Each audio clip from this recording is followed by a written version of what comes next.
ena no na sem kan o se Ewurade se wo ne ma nkwa mekwa enye yie so ye ne wo gidie ni arehemu ye hu se Nyankopɔn kan wo ne ye kɔ no 2023 ye bedru eno na me che adebi o CNN e mete se other countries apart from America more trading ebe call into recession then obisa won say 2020 ye nya ne ye 2021 na ending 2022 na ke fi se mbako kakra nso ne ko wie ne makoye esinsina 2023 na ke ba ba home ne nso bue ye die ne but those who know their God shall live just and by his word we shall live upright enya de a ewia senhye ebebu yehu nyame no se ode ebekɔ no ode ebekɔ emwachi emwakwaba na sekese ko ba gude ba akofo so mo agudie mu nsem ebre no achi ena anochiwa ba enso de afisem dwumadie etoaso ede ma ye free sabre kopem se nonkono ebebo medin de akwasi ensia Mpensenpensemu eni ewo Badwam on Adom TV ever na sekese enkoma Hyper Plus mix ede bia meka to se ede papa na Badwa so ebuama interior de yetu ase kra ede Philip Badwam eno misunya ko hospital doctor Sanse agitum se interior de bi aba ni Badwam pe ade a wo hia eye Hyper Plus mixture eno ene papapa ene betimi aboa mo agina na so prim ama bia peso ko bia otimi akoboa ma immune system no so no ano eye din ye pa Franco Trading Enterprise bia ka se fun papapa na dwesuo enronom opefun ya ne bo eye kamafun beche dia ma fun beche na ne bo so efo papapa dia se na make you say air condition eye fridge eye TV air sound system bia pa de se o dem bia ebe ye bia no eye Franco Trading Enterprise akachi na make for dia mahwemo ewo enkran ene kumasem sanso na Kel Charcoal toothpaste ye po ese twie sam ye say kamenu beto so a na eye Kel Charcoal toothpaste me say kan tetene ma na bidiem egu body tresum ene ye de twie ese so saa be we na se afita ene ye de bidie no aye toothpaste eye Kel Charcoal toothpaste de ayem edi saa wodi na ewo ma na etwie ese na enum to so ese ye fita no saa pepepe na Kel Charcoal toothpaste no so etiem supermarket be eto ade bia be ko bia aksa be ka bi ehonum medical card was Mr. Wada moja so atde enya unya ko hospital doctor say say o moja so atu hia moja dro a eye city blood tonic na make for e de amawom arapa ma fa enchia kese en confirm minister Apo ya wo Trinity Baptist Church minister Apo one oje na eba Adom TV anope mutesa anope na anochwa ba ene minister OJ edwetwe enkomo de enyumu a OJ abon over the years ya ehye in crime pani ba ko pa otechire ye eye minister Apple your called Trinity Baptist Church nyame admo on the 8th of January 2023 ye nyina ye hia ewo TBC asafia ewo UPSA opposite one mo HPI Jumedi the 10th anniversary na ebaso ye ko hia ne tonwum ye himnwum yenti Nyankopon asem enso ehonum. Then once again a very good morning so every AC ohene ehonum ese memfa enkoma ekuoma nyina mekire eye nkabom ekuo kwawu nkwatiamankuo ya mo enkran kwawu nkwatiamankuo ya mo enkran AC ohene so mamu nyina afishiapa afese sei na ne de obi akoma so nyame aye ediama no oso osre enhira enkoso kanko yedie puntuo edema ekoni ekoba bia it once again happy new year enko enfama kwawu nkwatiamankuo ya mo enkrawe every AC ohene hode pedikasia atrasa no pede babedi enko de kan flying that wa bonten yewura 2023 ye babedi dwa still ye beto ne ma abode anase ye hwene musene mabokoso aba form edema pedipon da Ghana dwadfo nyina enkabomko ano Dr. Joseph Obeng, a president of Ghana Union Traders Association. Oncha. Akwem wa chana pay. Afisha panso. Amen. Amen. You are able to say from 2022. So 2022 they said they munimtiari. They are not them sa the whole year. And challenges be a yenya when you get the say inflation cause a cost interest rate a cost and exchange rate see the depreciation in no amfa yo ama adwadi okay anu nti ema yesika no ekwa ahotire mu pa yemududo na ahye yedwetre be between 55% to 60%. Wow. That's the value of your capital no akofom nyese bia no ahye ne say you ba cedi na holding no kofoma said nka dollar dodo anka betimi ato no ntimi nto na say eniyema dodo nso anka betimi ato no won't minto. That's as a hujete and and depreciation so the assemble power because I don't want the kakesi beto Ghana so ma ye kakra peja kosro e bebre chance ne ye so adwarifo kwaba na mfo aso amutimi kurakura mo ama wasade abewura 2023 na moda so trading you on say the na de bia meka no say samre no on say me babontin kra be ye broadcast bi ma ye dwadifo nyanye se bia consumers no ana Ghana for na mempo ma se ba na ya yem hihye say you betu ye dwadifo no fo say wan hwe ye no anye wonkonta yi a na say wudwetre ebehye nti say nyansa ne akyerɛkyerɛ a yɛde ma wo mo ne sɛbi obi adwadie mu nyansa kakra wo no ene ma yetimi survive well of course through the grace of God also and the strength that what's about the hu ba pa o obi anto the shop mu no wow on say no so on say said na ade no si kono okay say ye din a nke bia aban nim say problem o obi accept say problem o and so we say enka general impression enke bi aba kra betime nyan say adwadifo nkasa ye omu ensu ye de na say maybe say the situation no so kono they can contain it okay and so na ade no so ye yentimi so okay enti na say ye ba ne ebe tintesu kokko say no wan ye bibi waka na man sorry ampe solution bi a aboa bi chi yawe once ye no so abani ye shai oni other stakeholders shai quality possible information a solution ma womo etintima na ban ebegina o the president ebeka policy directions about there was a year so no the solution abreye enti sane ma no ya na ni na ye negative editem bia na buti amba you give a government a pinch so one sorry no anye bibia bibi bebanti ono de ya na nye negatives a also ko wiase afa na amanfo eye protest ye high no na we ya na akwese ye de ebia politics kakra ebe frefrem in 2022 Ghana force free adwadifo because it got to a time when na yen dollar hover around 15 Ghana cedis to the dollar. Na ye diesel enenam 23 Ghana cedis. Ne hu yan say sakrabi aba ama afi fuo na nanka what 23 Ghana cedis no. Afi no so ne number 15 Ghana cedis. Na ye hu say dollar enenam 8, 9, 10 Ghana cedis. The corner man for a call on a adwadifo say yentene maso.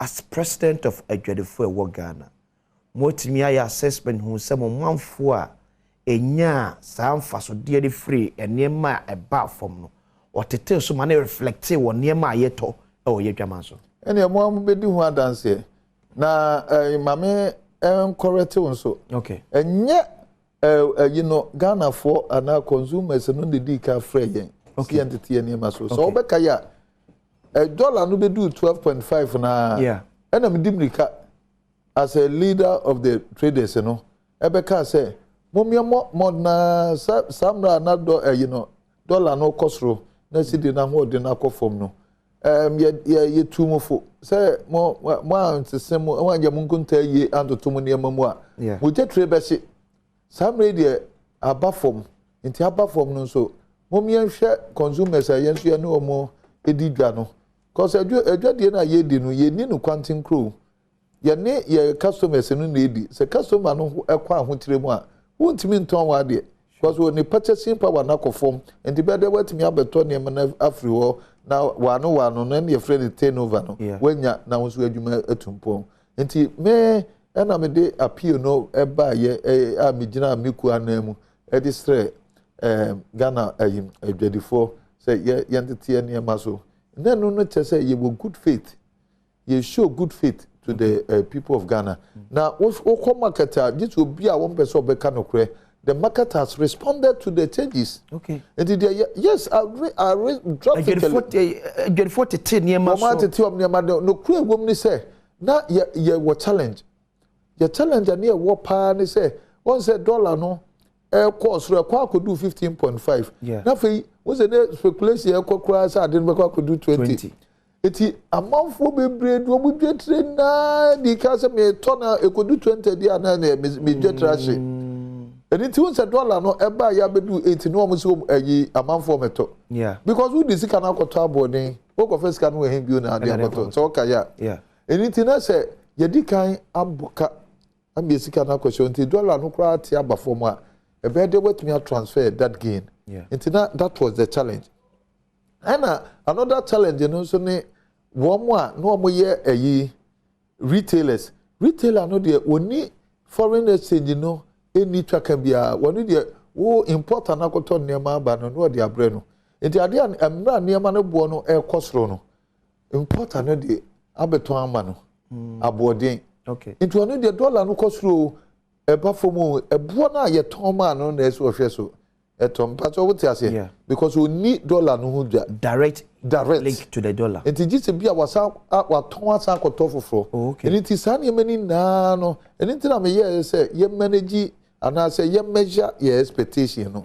Say ye nsu ye fanto so superman so.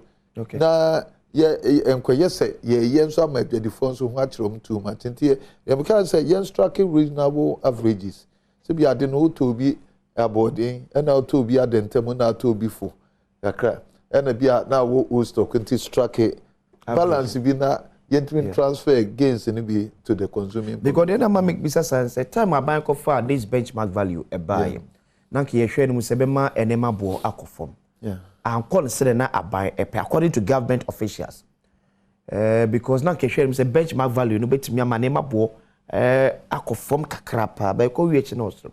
Then later it is good for the responsible say oh say kenya benchmark value ni kura could have been worse. And kanema bo be kosoro kura chense ne ye when then government comes back and says bani ne mo kan dey because the agreement between ye ne mo madwed for the same ye dey mam say the be ya it will show up musika kakra no na me dey abetene ma bo so dey na be ka che say nye no akane ma bo be kosra then ne so on say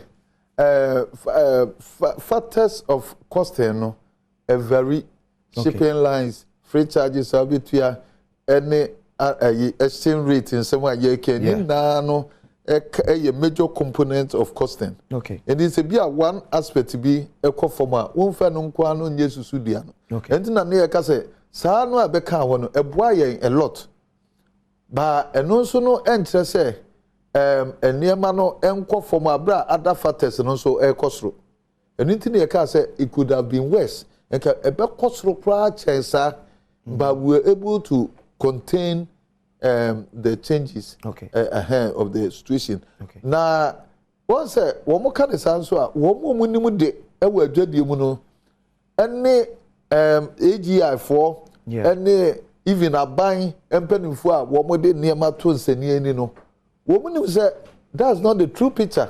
Wouldn't we say AGI you one more casania menina no the entire reverse benchmark value so no we know how to create that but one more reverse it because there one more botai and we also see DNA say benchmark reduction no more the bread ready for no ama imported goods I have for so much ama yen industries na wa ha no okay entimi and compete with imported goods. Okay, what does it tell you? What the asoma can they see and they making and it is see na a reduction, a reversal of the benchmark, you know. The put here is here by any so. AGI for a lobby ye, any soon AGI for a soon ye na and say benchmark a buy ye, walk off a buy, you know. Am I imported goods, you know? I have for dodo. Am I yent mean tongue? A more manufacturer, local manufacturers, you know, it mean tongue. Tia no. ya reverse benchmark no na se botaya a day ye nim ne say imported goods no bo enkosro yeah sebe ya local manufacturers no ebetimi atumpom enti se wuti asem bi wa anhwe a ya ne wa dwadiem no yenim omo am ase buta mo ne age wo issue ye ni issue na se sia no on say de na me ye ne aban ye pa aban a cho ne se ye gitum se wo hwe se de exchange rate esiko ye eno nkekawa na se akwa se ye import no e too much any other factors any importation kwa sure.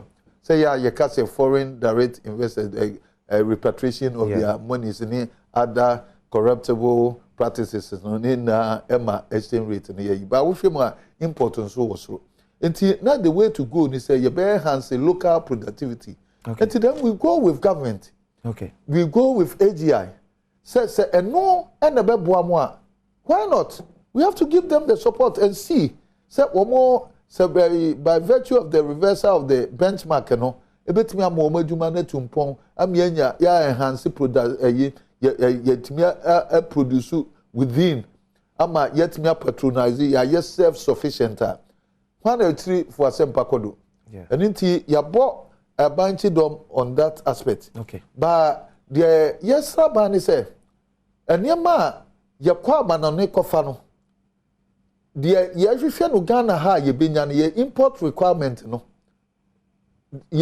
we can only get 20% or less than 20% in Ghana. Okay, na se metwase a enema Ghana fo hia we dada asetene mu no. Yes. Ne ebetimi aye ne yema mu no eye best less than 20%. Exactly. Over 80% from no ne. Eframonone.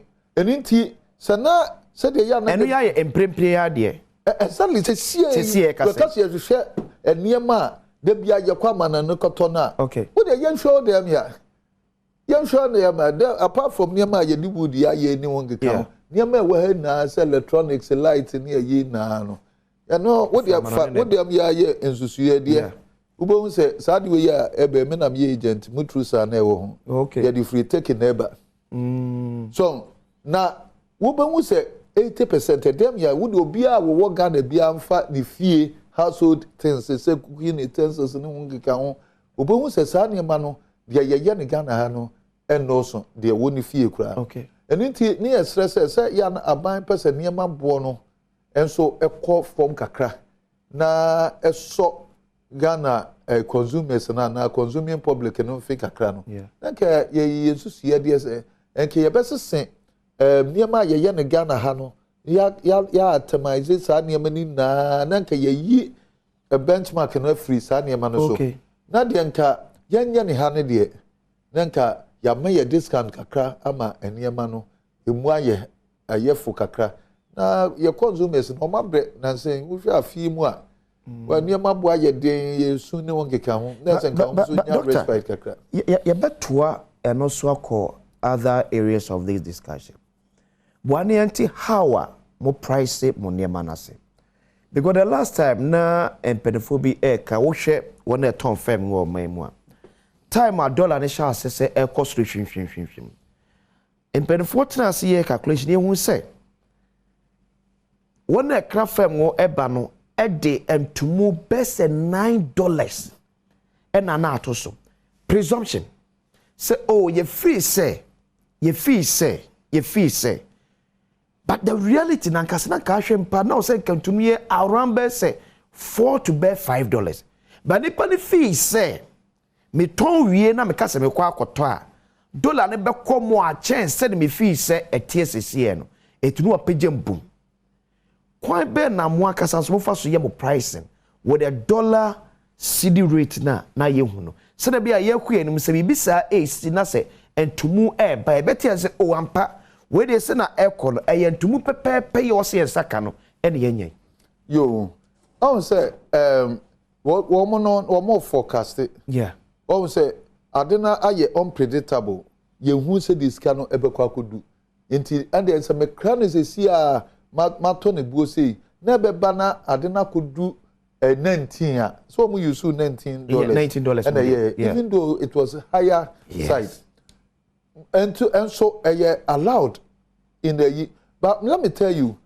yana difference and we say difference na ama aye ehu ama aye point of discussion na mo bia kradia so wutime predict na who say said oh currency nc enyina and mame say 15.5 there mean the 16 sabi ya be bana say adina kodu 16 ana me moka eno de odwadini bi atime ye enti metimi aka say emra na sidi no so ye stable no or the sane man no bia enye because adene you can forecast, you can plan with the stability of the currency. Okay. It is a instability no ba and amount for a yes predictions no. Okay. Enti your factors of pricing no there mainly no ya na akwaye ebia cost of buying the goods itself or no the dollar and a better enema na free amanone. Yeah. Na wo ba wetua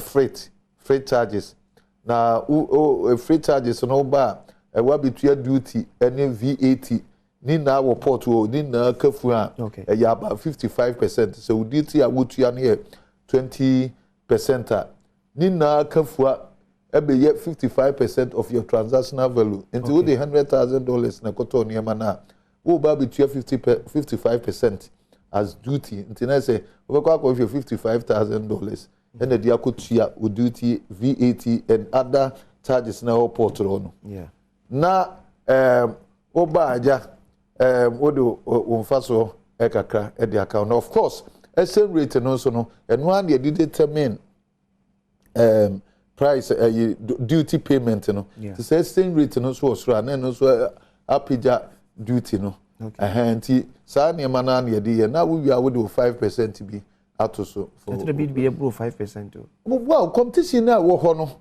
so who overprice ho you are overpricing yourself out of the market. Competition no so papa mainstream government work no ni ho adwuma yin na yetimi ye bie eni so bia ye ya ukonya tabletop bi tetetu a utire ya no anya store eni ye na ye sam ho tu koma kola ye sam ho thousands of people.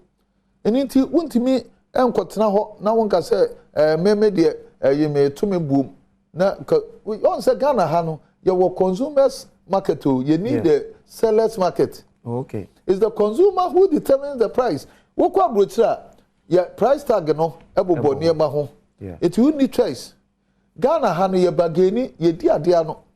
Ene nipa ne sam ho bebre nti wo customer no e na wo be search na wunya de ne de eboafo a wa reward no wa punish de nebo de amafo kan we ade na alatafo furo memu be digwa Ghana no ne mabo wo fom ade kro na Ghana ni ton na ne board in chalata ni ne de. Yes, adentina Ghana for every Ghana ekoto niema wo Togo na wo mukọ ekoto niema free no yenye enye manufactured goods no mkoto. Okay. Togo manufacturing companies bi enu e also ye imported goods, but it's a cost of doing business e wo Togo no e wo from nti Ghana for no ese free ha abra niema na ye ne so ya kra bi wa ha no wo mu free akotogo koto. That's the analysis that you have to do, cost of doing business.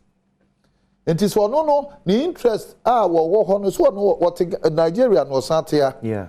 It in Yemen work for free in Nigeria. What's the Ghana for to Nigeria for Kotonema? That's one so that in Nigeria.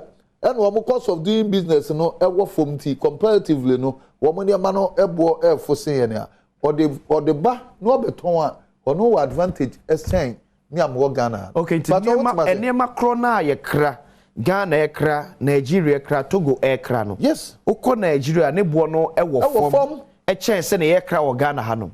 We say when ni padodo a enedua yi wo matena ka mu ko Togo.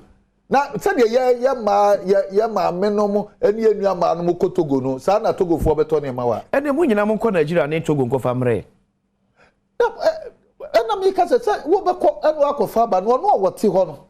Yes so no see you protest wa ha. Me say me nko Nigeria nkofa ne ma. Say me so me ye effort. The party said you want more Nigeria to but me unfortunate situation is that the cost of doing business, you know, okay, higher. obi be kwa from Nigeria no aba beton na ne bo from chen wo a wo Ghana here no ba beton the same market there said the one wo from chen wo also crowd there na be si Ghana ha there then mu nyinam ko Nigeria say factors in so ho cost of borrowing that is the cost of borrowing no cheaper than you are one no akwa ne bank kwaji iska no ni sika no insihonu esase until still no advantage say it will not take from one day or day back one no those package advantage for him and he will edge you out until yaka say in the soft region no Ghana is being pushed out of competition when it comes to trader asema me ka bebe wonte woni abi nkotogo woni an okotogo a factory ho no okoto niama eni ma okoto cigarette ni pants ni yi textiles ni niama mo ekofa ba na no yi imported ye ni Togo ho eti ye busa ye ho se adentina Togo for no I import niama te se de Ghana ni no so import niama na Ghana for no etimi koto free Togo no matter ni ye importers no abeton am de akra for say is it because Togo honum no inferior goods eniema enye papa ena omo krade ba wontiama ne bo no wo form anase de mapapa ye bi na ye nyina nso ye kra mix womo Togo for ebi a emra bi an chese Togo for enkra ne mahunu kwa enye possible to say the Ghana ha ebi kra ne mapapa de bi kra enema eda eya adantamo ene de eye cheap no sa no mo so system ne tie enti ne no me pese obia ete ase anything atombo ase echeche we mu akere enti so say alatani no eba ha factors of doing business in his country no what they compare ye de na what eni enkofu de na ebo de me de kwa meto anofo ate homo no aso aba because ye enkofu bebre nye Nigeria no omo dida ye enkofu bebre omo abro ti omo nim Dubai womo especially omo musika tsa nkro musi akro no won de okọ Togo no okọ yi enso na niam no bia Ghana fo na kra bi ewo ye wholesale obi ento because wo koba ye no duty sabetua benchmark ya resi any VAT akosoro any cost of borrowing wako borrow sika be 40% ebi ono wonu krom borrow be 15%. Etin ono no to transfer the difference between your capital. Okay. As a Canadian woman, ne cheaper than you. I hope you understand what I'm saying. Then when your cost of doing business no ekosoro and my ye competitive and my because a person so foreign exchange na yesu no and also na mai esisa Togo any Nigeria yo okay ko mo Nigeria the dollar na ekotoba ansa na Nigeria for no so atwesa ne ma no afuom krom bebre di aba through the eastern corridor no ma beton wi a wo ba sa dollar pro ya putting pressure on our dollar. 2023, quite been a good effort so dealing with this Nigeria petty traders in our market. Oh, I know they say I know say okobia no mu a aban adaroma o ma special dispensation bi against yet ase. Say wo mo abakrom ya abedu be up to 2020 ye mo kwan wo mo document no. Okay. Enti ye joint committee ana Nigeria aban ka ho ye nso ye ka ho Ministry of Trade ka ho. Ye bigger committee. Okay. Emma yes sonny one more qualify na enti safo no ye biebie wo mo shop ama omo no omo no qualify no ye tutu omo shop nti ono de ye da aban any Ministry of Trade titru as say omatimi asset sa committee no na ewra onmanyamfo anadoku maame doku ono so ona na edano ono so aboa ama yetimi abedu sampempenso a yedu etisi ye kasere enhwem se 2023 ye nhyeda ehunu se gutafo nam kuta padlock near to Nigeria for shops. Oh, there be task force no na ye okay you see the ye task force no e de aban e na amo hoden okay e na omo ye se adwuma no until social omato circle shops no omato opera square shops no kaswa e na omo koya yenya consider kakra but no national security has been informed to ombeko all the regions because you see no mo am qualify no ya doso munka temu amamo no akwanya no se munimudwa and mo wa qualify ne de na enisa wo twa kwa mo bi eba ebetumti okay na se eno no de menim se afi de ye beda. The focal point of your Comodiano pay a year trade in 2023. Yeah. So you say I buy the VAT and to move 2.5 aba. Benchmark value any hobby. Jody Beko say this year. Yo. Enti the atiani say on say abana botai any AGI botai say imported goods ebekosro. Yeah. Botai to pa for this year.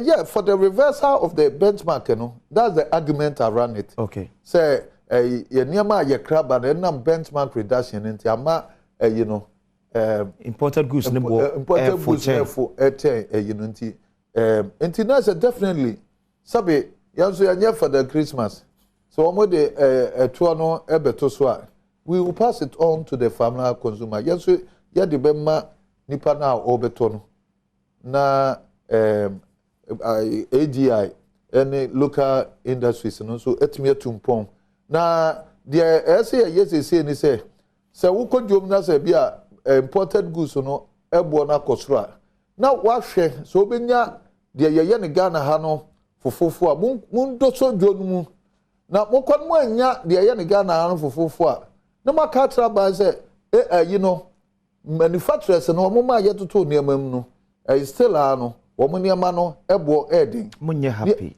What is it? Yaudi o wakumem. Enye yaudi. Yes, you person support to the local. No. Wokasa you will not before. But yeah, on said one here. Okay. The local manufacturer no. Yeah. He is being overpampered. A brand so yen sonumu. Yen evaluation of what they are getting because the capacity. Because already, you know, they have a leverage of over 45% over the importer. Because the near man, the duty rate, you know, the cost require 5%. Maybe zero. So it was zero rated of or raw material importer. Then you have the leverage over the importer. So now okay, said 2023 imported goods bobe kosropa. That's why they have removed the benchmark the policy, no discount policy, no. Say, but yeah, you know, local manufacturers bit me tumpon, local manufacturing goods, you know, nebuono, ebe competitive. But I make say penny okay. I just say yen na ebe badwam se eba beto ade especially niam ya credit from no eba no. Ye ba ye fan two teams ne bo be kosoro. Because discount kakra yen nya no ye free ho. Discounter say ya niam no medical ka say exchange rate and a duty a yetua. Yeah. And then the main factors of costing. Okay. It is a saniam no a cost road there. Definitely you will pass it on to the consumer. And definitely say and also na ye botaye a day ni so say ye bema local industries tumpo I'm all for it. But the other minister ni center bia about you know ki be list locally made products no. Okay. Nanka ya reverse you know.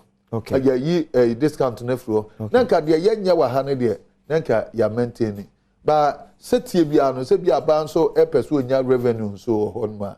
That's a what can I say because at this time your war economic challenges enya niam na ubetimi ayo opposition to it. Enti your ben manage but no so say we have to pass it on to the final consumer. Because they see a VAT no so akosro. Yeah. With VAT no the man no eya home take kakra ne say ya ka atraban say VAT system na ne hye no it does not ensure fairness. It's not uniform because a system no as it is now no acquire 3 eto no etua na acquire 3 system. Okay. Wo mo mutua you know standard rate ono no say amre ya to VAT mo no wo mo no na so mbetua about 21%. And na so okoto ade a na say woni akro no standard rate a wo be charge 21%. And wo betua plus the actual cost. Plus the actual cost. Okay. And sana your you know the otua flat rate no ono charge you 4%. Okay. It is no charge of 4% na. And sana deɛ wɔno no wɔn say wɔn yɛ nketenkete a yɛn kata wɔn to the tax net no wɔn deɛ yɛn register wɔn koraa nti wɔn no deɛ wɔn charge etuo ni bi minua there's no compulsion on the part of the consuming public say okoto ade achintena achi age VAT mebo yeah wo de kanokora pa last time I what menkai what VAT me ma mi sakra menkai eti enya enhye bia ni VAT invoice collection no eti ni pakro no kwa over discretion they want charging no 20% no obekọ akoto onto yeah they want charging even 4% no kwa onto because you na so the structure of our market no you na ye wo bia baako a ye ton ade baako. Okay. Now me to and the end say my register for VAT no me ko charge 20%. Now obi enso e charge 4%. So me pervert invoice kra na me ko de ni de esuan ho. And I mean person tu anso so a me ko de won tua bi kra. And yes monye na ade no enye uniform na ensure compliance because the tia ya na your taxes ni bebre ni entimi nya you know targeted revenue no and he said there's no compliance until I didn't know compliance and your talent okay now there you say we be tumu no enko an here there but that's your problem can he say what me atia say benchmark value na kamoni be da so e be boa akushin mu na akushin ye na e ba beto de ma no ene efiri ho no de na mu amokra na e ma e de ba because say komu aye di nyina kire say about 75 to 80% of Niema you use your dada setem no your credit from no na eba unless ade china se de nyina se de ma se de fine eti dudu we nyina Ghana fo be hia de na guta members betimi aye e de akushin ye na eba beto Niema afi kakra oh on say to say ye nya against foreign exchange ya tete so no to tell you the truth yes we try katra ma to we na anwenam bia on say ya ne ka say adwadifo no me electrical goods na meton electrical no me consumer of pharmaceutical products me yare amenu do me ba enu ngika metal stationery for me kit ayi food and beverages me consume team obia trader bia ni baby and a consumer bi go baby okay we are intertwined ye na ye kro ye na ye consumers okay eninti se niema yefo a eyefo ma ye nyina eboa ye nyina eninti na edu time bi ni ensem ni bi wo ye ka the person a ye de ka no ya no ye kama ye ho as consumers as well okay eninti enye se bia obi ade boapayo ebeto ni niema mba ye fra bibi proportional ade no so akọ na ya to duty mu a wo be hwe proportional increment na aban eba wo niema so no na wo de aka Obeng no badika ka say we overprice wo so a you overprice yourself out of the market it dey do time bi kra na we obi kra akoto niam aboden enso na woni choice say obete so say be ya obetumi aton niam because o ton niam no so aboden bebra this time interest rate akosro yeah how do you pay your bank sure if you are not able to pay your banker ubon say usika no so no aban ebia wa be bank no wa beji o properties and as a BBC until we say then you are challenged and it is not in our own interest to overprice in the market okay anything dia ye bia no ye edem kontabuo to ho ehwe dia ye ebeboa ye consumer no ene dia ebeboa ye ne ansa because wo boa customer wo say obi an adwuma koso bia no ye ka say akwa no customers so nim say yeah customers no no the services you good and the price you good okay and inti obia no enso epese oyesa ema the customers but se niam no bo koso na wo se wo kosto we na ne dia boso na se factors na free baby ekoto niam no duties no hongika same rate and ema prices no Guta, do you have control over pricing? No, not even the government. Not even the government. We can only advise our members. Any disadvantage from my as of mine? So saying. Say you need control over pricing of goods and services. Yes, and indeed, we need to say the first now socialist states in Oyeno. And to our background near ma, and you are buying ebe kra aban de si anka aban enkra niema no bebre no mfa kogu baby te say the first na nka GNTC what's the first near the kasi the permit ya ma permit obi nkoto niema na wo kwa no akosala bi eti say sa ne pe no so anka na say aban no akra niema into akra no wo no chicha na for the control say oh me de niema ba say na me de mamu enti monton ni say ba obia no de na hoden obia akopɛ ne detre no akofa you know, we are in a liberalized economy. And into prices now. And would you know if you say Yamagana as a trader? Yeah, the liberalized economy. So, I buy a coffee maba. Now, that's who be near Sala and who call Sala Nibida. Minamentolia. Baby was a Cosa okay.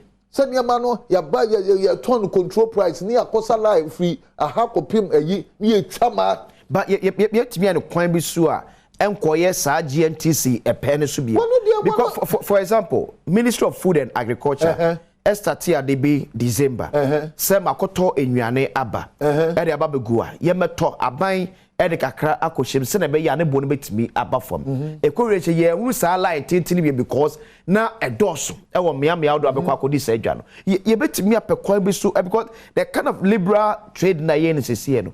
And a coffasa a cababre yeah, and inti they said the Ministry of Trade. So yeah, you know, food and agriculture. Food of agriculture. So yeah, one far ba Uncle Jina one more bubushi so monti omo or no year no alongside. Yes. And it's about to get me a craniama. One also about will be the shop, government controlled supermarket. Not alongside in competition with the Yania Yanshia Twadiano. Now, I had the choice of the people. And it's some government here be to supplement the effort of the general trading public. Okay. It's not an issue. But, you know, say, yeah, not say liberalized, not prices settled by itself. And far better.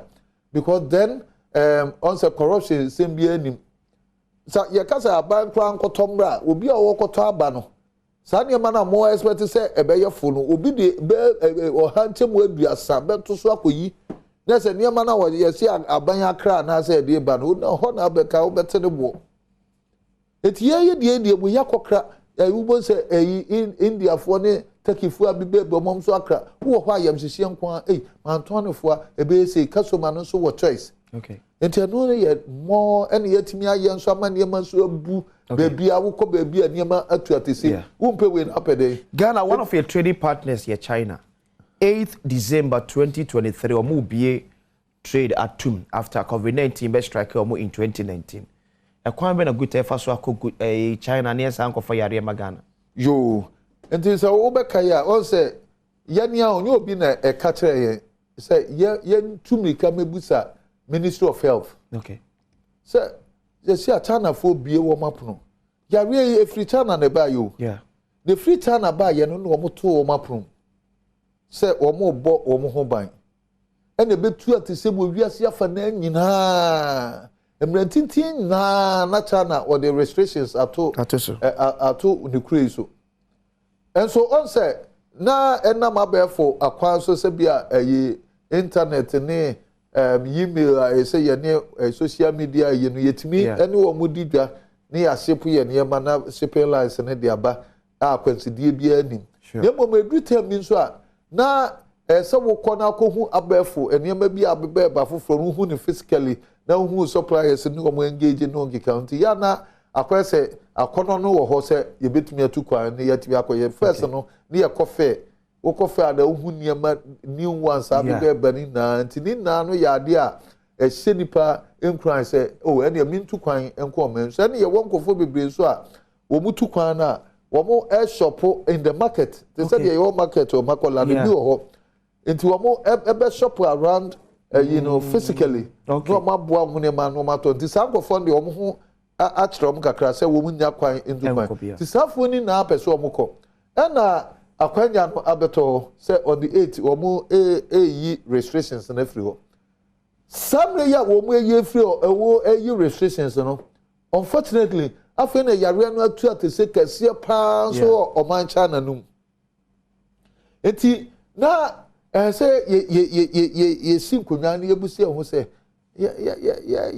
edi kwambe na yebefa so yenko cause see Ghana I say as a you know yare na akofom pa see akra wotu we say no man me say yeah eti ye de adwadie san akọ na san akọsoa yare no dosopuo asan de bewura mu ana eninti ene ye tra krata e de bre health services for no so mom tuyefo mo evaluate situation at China na mo tuyefo say akwanya no beda ho a ye kwa na say ye nkro ya no nti na ye de sa krata no ebeto se be ya enko kase bi a ye mfasuo bi a ye pa na ye dwadi a ye yenti yakọ akọfa amanihunu asambre ye mai ama ye ni aye nso anything ye dey by so Ministry of you know health service for no them some the response about say wafia wo mo say wo mo gusu evaluation no na they will give the necessary advice nti em say na ye ne kwan so ano say ye be ba akwanya no ba mu dia will be on by the COVID or no COVID obeko. But also, a bin so not me so me ha benika. You okay? E bia na situation you know enter said ye can we not say virus type na wo ho no kra no. Na kwa say omicron na say. Also no dey na and said that ye ano nya di be anti na ye say wo mo no emfantu nsani ani. Okay. Na wo mo na ye health expert no. Into omo hwa omo mayan afutuo no ansa na 8 na ba ba ye jedifu e de setie bia no e dia 8 na manfo beko oh utu awu ko awu no be dey Dr. Manfo a efram no ne di osika ewura Ghana adwadie mu ye breso a wo so osika no mu dodo nyina afri Ghana ekono ekwam de betimi afoso deal with it yeah a investment law one no de se wo no we your investment law na we say do term bi near per foreign direct investors abebo man sure se si ano ye nya bebre di aba ye ba ye ne de ye huni se ye ma wo mu incentives na no ma abuse no na fe wo mu so asan take advantage of our resources no no ma san repatriating in na konti we've come this far ama wahu ntokrontokra that's our foreign direct investment no and until you revise your investment laws. Okay. Because on say I didn't a win-win situation. Sure. Who be a wapono? Na what support foreigner no? Se brabediga name infasudia ubenyano. What febi? What boa omano? Yeah. Na we de ya momo 100% full repatriation. But the siano amanihuna ya ma ye wone say. One more repatriate foreigners because let me tell you, foreign direct investors and also occupy the juiciest part of our economy. This is what they share communication industries. Yeah. And yet yo. Sure. Communications in na also na zikapudu ni na echo. Share oil, share gold. Would name it. Banks they say local banks banks where local banks na kokabe father say ina no foreign base na banks na wo no so no wo manyanya mfaso na akese na at the end of the year no wo man repatriating na akọ enti na dia me no me can say okay what benya mfaso die kakra yes ye were challenge you were limited resources in terms of the forest enti ya revise your investment law no yanka say okay wo ba no benya mfaso na we see cano de your de obenya ne Ghana ha no ska be your de but there was a in forest no you be about 70%. Okay. Now we 30%. What up 30% no? Okay. You wa we see ka. Yeah, that's it. Fa sa tra wa kwabem. Okay. Na fa boa wo man no. Say there be a struggle with foreign exchange. When no you take it or leave it. Okay. Some ya be boa man. Dr. Joseph Obeng president de Ghana agedfo kabom ko na mtisa na pen na etwe happy birthday confirm my board chairman of Cocoa Marketing Company Dr. Joseph Kobna Esibu. And your birthday akra happy birthday enko efma from Kolebu mayor and odiwe by once again efishapa enko efama adehye ya modom ekukese ya friend no kwawu nkwatiaman ko ya mo enkra we free AC ohene won medin de akwasi insinyame ya no wo chena professor de ahia o dwumadi so makra